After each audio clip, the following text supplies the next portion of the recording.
The Science of Mind by Ernest Holmes, July 16th. Attracting friends. In turning to the law, realize that it is a law of reflection. Life is the mirror of king and slave. Emerson said, "If you want a friend, be a friend." As the idea of friendship dawns upon the consciousness, the law of attraction produces friends, for one is the picture and the other is the thing. This is the great teaching of involution and evolution. The thought involved and the result evolved. One is the treatment and the other is the demonstration.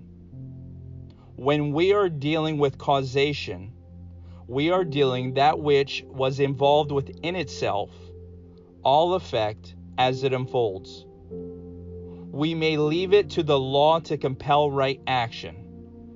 With this in mind, let us go on to the treatment. Do we wish to attract friends? We must begin to imagine ideal relationships, be they social or otherwise, to sense and feel the presence of friends, to enjoy them in our mentalities, not an illusion, but as a reality, not as a dream, but as an experience, to declare that their presence is now here.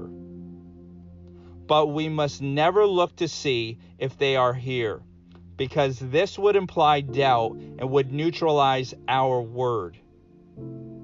We can attract the kind of friends we wish if we specifically designate the kind, but we must never think of certain people, or that a particular individual must be one of the friends, for this would be hypnotic. The idea will bring the right kind of friends. In order to have this friendship enduring, true, really worthwhile a thing of beauty, we should cultivate an attitude of friendship toward everybody and everything. The one who has learned to love all people will find plenty of people who will return that love. This is not merely a sentiment, it is more than a religious attitude of mind. It is a deep, scientific fact, and one to which we should pay attention. The reason is this: as all is mind, and as we attract to us what we first become, until we learn to love, we are not sending out love vibrations. And not until we send out those vibrations can we receive love in return. When we find we are without friends, the thing to do is at once send our thought out to the whole world.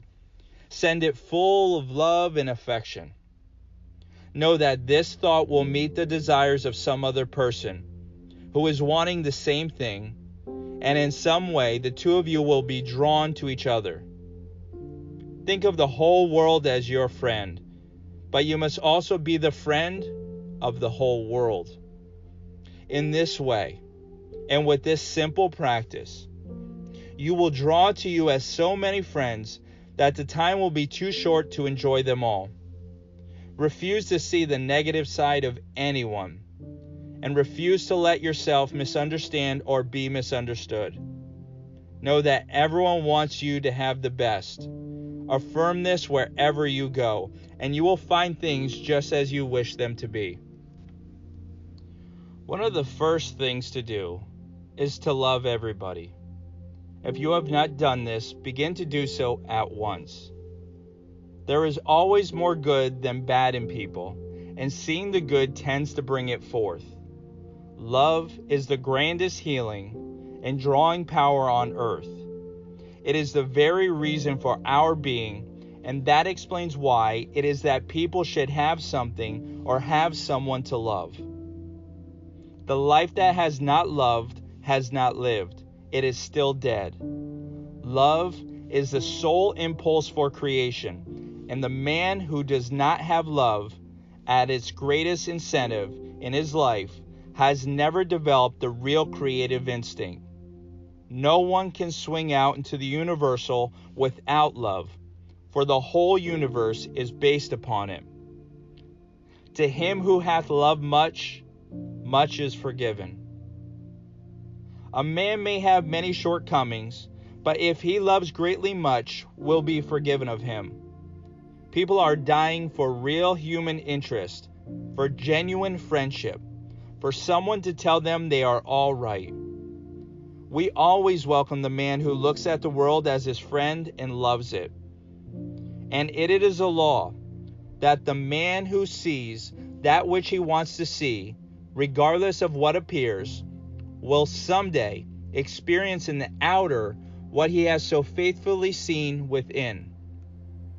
From selfish reasons alone, if from no other loftier reason, we cannot afford to find fault, to hate, or to hold in mind anything against any living soul. The God of love cannot hear the prayer of the one who fails to love. In our meditation for friendship, let us make our unity with all people and with all life. God in me is unified with God in all. This one now is drawing into my life all love and fellowship. I am one with all people, with all things, with all life. As I listen in silence, the voice of all humanity speaks to me and answers the love that I hold out into it.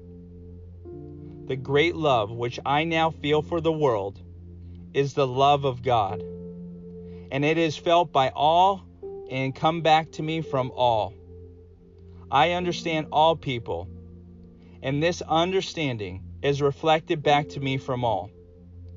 I give friendship, and therefore I have friends. I help, therefore I am helped. I uplift, therefore I am uplifted. I am now surrounded by all love, all friendship, all companionship, all health, all happiness, and all success. I am one with life.